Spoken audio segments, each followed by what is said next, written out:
Hello, शाद love life में आप सबका स्वागत है। अस्सलाम वालेकुम, नमस्ते, नमस्कार, सत श्री अकाल। ये हिंदी वाला वर्जन है, मैंने इसका इंग्लिश वर्जन भी बनाया हुआ है। दो वर्जन बना रही हूँ इस वीडियो का, क्योंकि मैं चाहती हूँ कि ये ज़्यादा से ज़्यादा लोगों तक पहुँचे। ये बहुत इम्पोर्टेंट टॉपिक है और वो है किड्स फिनेंस। ये उसके बारे में नहीं है कि आप बच्चों के लिए कैसे सेविंग करें, ये इम्पॉर्टेंट है बच्चों के लिए कि वो कैसे सेविंग्स करें। सो इसे ध्यान से सुनिएगा। वैसे अब मुझे पता नहीं आप लोग ने ये फेस किया है कि नहीं, बट मैं जब बड़ी हुई मुझे तो बजटिंग और फाइनेंसिंग में बहुत प्रॉब्लम हुई थी। स्पेशली मैंने जब अपना पहला सैलरी पाया था और मैंने देखा था, अरे बाप रे, आधे पैसे तो चले गए, टैक्सेस में चला गया, रिटायरमेंट में चला गया, कभी पीएफ में चला गया। बहुत सारे फैक्टर्स होते हैं जो हमें पता नहीं होते हैं, बट धीरे धीरे हमें उसकी आदत हो जाती है। बट आप ये सोचिए कि अगर हमने इसकी बाद में जो आदत हुई, अगर ये पहले हो जाती तो कितना अच्छा होता। जी हाँ, तो क्या सही एज है एक बच्चे को बजटिंग और फिनेंस के बारे में जानने का? सही मायने में इसे जितनी जल्द से जल्द शुरू करें उतना अच्छा है।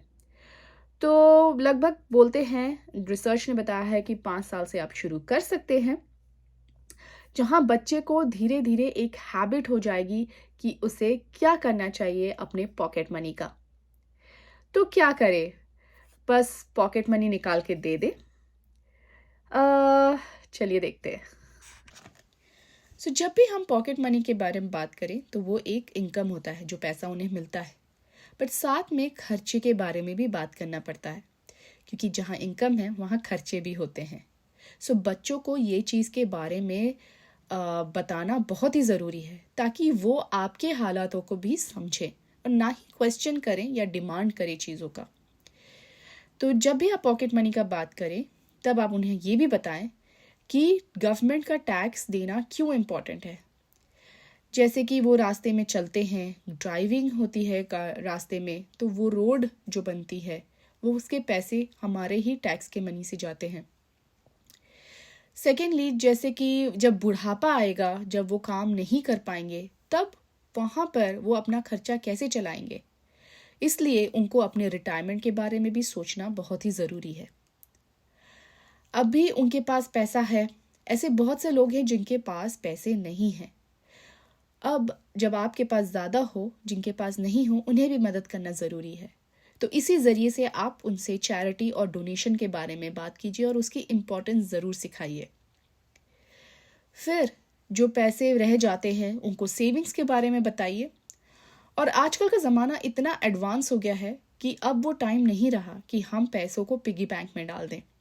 अब वो टाइम आ गया है कि हम उसे और ज़्यादा इन्वेस्ट करने का सोचें।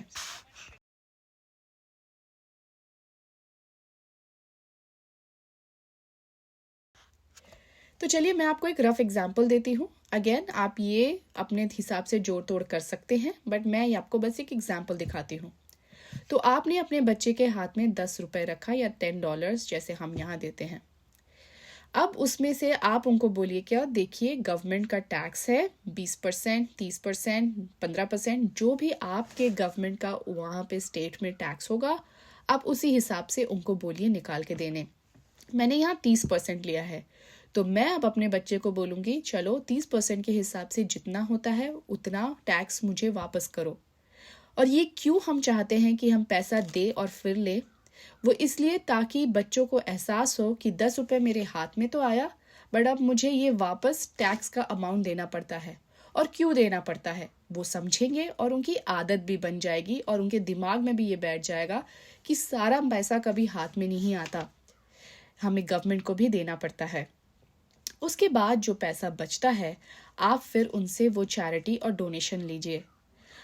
वो आप एज इन मनी भी ले सकते हैं, यानी कि आप 1 रुपये दे दो, या फिर $1 दे दो, या 50 सेंट्स दे दो, मतलब 50 पैसे दे दो, जैसे आपको मन करे। यहाँ मैंने 10% के हिसाब से लिया है। तो उसके बाद जो पैसा बचता है, आप उनसे बात करें रिटायरमेंट के बारे में। देखो, अभी बुढ़ापे में तुम्हें ये पैसा काम आएगा, तो अभी से सेव करना बहुत ज़रूरी है, ताकि बहुत ही पैसा कमा लो और फिर तुम्हें बाद में काम ना करना पड़े। इसमें आप उन्हें एक ऑफर दे सकते हैं कि अगर तुम 1 रुपये दोगे तो मैं भी 1 रुपये डालूंगा। तो तुम्हारा सेविंग में सिर्फ 1 रुपए का सेविंग नहीं होगा, इस महीने 2 रुपए का सेविंग होगा। आप इसमें 100% मैच कर सकते हैं, 80% मैच कर सकते हैं या 50%, ये आपके ऊपर है। बट इससे क्या होगा, बच्चे को एक मोटिवेशन मिलेगा कि वो भी रिटायरमेंट के लिए सेव करे। और रियल लाइफ में कंपनीज में ऐसे ही होता है। फिर जो पैसा बचता है उससे वो अपने खर्चे के बारे में सोच सकता है। जैसे इस महीने का खर्चा है, उसे कोई टॉय खरीदना है या फिर कहीं घूमने जाना है, वो चाहता है कि वो खर्चा वो रखे। यहाँ मैंने 2 लिया है और इस सब के बाद जो पैसा बच जाता है वो है 3 रुपए 30 पैसे या फिर अगर मैं डॉलर में बोलूँ तो $3.30। अब मैं इस पैसे को आइदर मैं सेविंग में डाल सकती हूँ, या फिर वो बच्चे सेविंग में डाल सकते हैं, या फिर वो उसे इन्वेस्ट कर सकते हैं। अब इन्वेस्ट कैसे कर सकते हैं, वो आपके साथ जहां आप इन्वेस्ट करते हैं उसमें कर सकते हैं।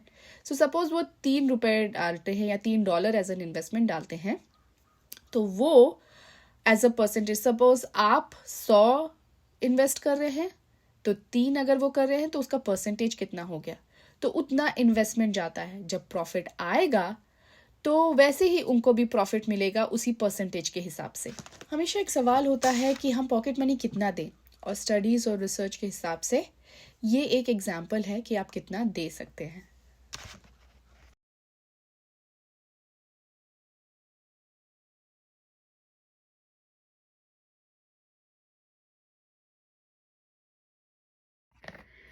मैं बहुत पहले स्टीव से मिली थी और स्टीव फरहान के दोस्त थे, तो उन्होंने बताया था मुझे कि वो उन्होंने यही टेक्निक अप्लाई किया था 30 इयर्स पहले, जो उनके बच्चों के लिए बहुत काम किया। और यही टेक्निक्स मेरे भी ऑफिस में सेमिनार में बताया गया, तो मैंने सोचा मुझे भी इस बारे में बात करना चाहिए। वैसे मेरा बच्चा अभी इतना बड़ा नहीं हुआ है कि मैं ये सब उसके लिए शुरू कर सकूं, बट इंशाल्लाह मैं कोशिश करूंगी कि ये मैं उसके 5th ईयर से ही शुरू कर सकूं। देखिए, बहुत सारा ये आर्ग्यूमेंट रहता है कि हमें उन्हें घर के काम के लिए भी पैसा देना चाहिए या नहीं। जैसे बर्तन धो दिया तो चलो 1 रुपए दे दिए, बेड बना दिया तो 1 रुपए दे दिए।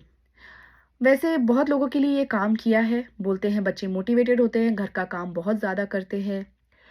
बट मुझे ऐसा लगता है ये तो आदत होनी चाहिए, ये घर का काम है, इसके लिए पैसा क्यों लेना या पैसा क्यों देना। उनको लगना चाहिए ये उनकी जिम्मेदारी है। कभी कभी मुझे लगता है कि इससे हो सकता है बच्चे बहुत ज़्यादा मनी माइंडेड हो जाएं, बट अगेन कोई हार्ड फास्ट रूल नहीं है। जिनके लिए जैसे काम करे, जिसके जो भी फॉर्मूला काम करे वो अच्छा। इम्पॉर्टेंट बात यह है कि बच्चों को ये पता होना चाहिए कि मनी का वैल्यू कितना है। तो जब उनके हाथ में पैसा आता है और वो अपने हाथ से वो सारे एक्सपेंस निकाल के देते हैं, रिटायरमेंट के, टैक्स के, तो उनको धीरे धीरे एहसास होता है, लो बच्चा इतना, अब इसको हमें केयरफुली स्पेंड करना चाहिए या केयरफुली रखना चाहिए। अगेन बहुत सारे ऐसे बैंक्स हैं जहाँ पर पेरेंट्स जॉइंट अकाउंट खोल सकते हैं। अभी सब फैमिली अकाउंट आ चुका है, तो बच्चे अपने सेविंग्स वहाँ पे भी डाल सकते हैं। तो बहुत सारे ऑप्शंस हैं इंटरनेट में जो आप देख सकते हैं। देखिए, पैसा एक बहुत ही सेंसिटिव चीज़ है।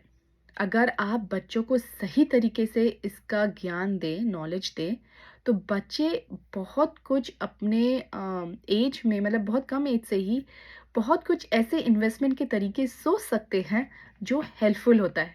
अगेन उसका नेगेटिव इम्पैक्ट भी है। कभी कभी बच्चे इजी मनी अर्न करने के चक्कर में भी बहुत गलत रास्ते में भी जा सकते हैं। तो आपको इस चीज़ में बहुत नज़र रखनी पड़ेगी और केयरफुल होना पड़ेगा। एक चीज़ जो इन लोगों हमें बच्चों को वो सिखाना पड़ेगा वो है ईमानदारी एंड ऑनेस्टी। वैसे यही है इंसानियत। जी हाँ, अगर आपको ये एपिसोड पसंद आया हो तो लाइक करें, शेयर करें, सब्सक्राइब करें शाद लव लाइफ को। और अभी के लिए अल्लाह हाफिज़, शब बख़ैर, नमस्ते, नमस्कार, सत श्री अकाल एंड चाओ।